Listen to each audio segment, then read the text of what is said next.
Ronaldo, faleminderit që ne jemi brez me shans që po e shohim prapë në fushë. Nuk bëhet fjalë. Pra është produkti i punës është. Duam ne, por ka një problem tjetër. Unë them që Argentina nuk dëmtohet nëse Messi nuk është në formë, po Messi nuk është nga ata që nuk është në formë, se të duhet për 5 minuta edhe bën atë që duhet. Por problemi është e kjo që thash unë. Shiko, ka ndryshuar shumë rezultatet dhe parashikimi ndeshjeve. Uruguay, kemi gjelbër 2-2. Zelandi Re, Egjipt 1-3, Argentina, Austri 2-0 dhe Francë, Irak që presim që të futbolli më i bukur, më praktik, më i fuqishëm.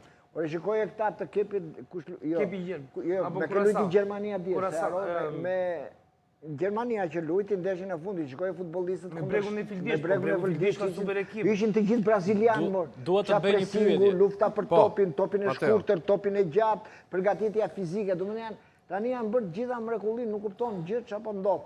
Por në sasi e shumë të ndeshjeve jeni shumë saktë, që është mrekulli botërore etj. Na ka lodhur dhe njerëzit nuk i shohin. E beson që një argjentinëtar mund të luajë për Messin dhe një portugali nuk mund të luajë për Ronaldon? Për vetë faktin se çfarë po ndodh në dhomat e zhveshjes.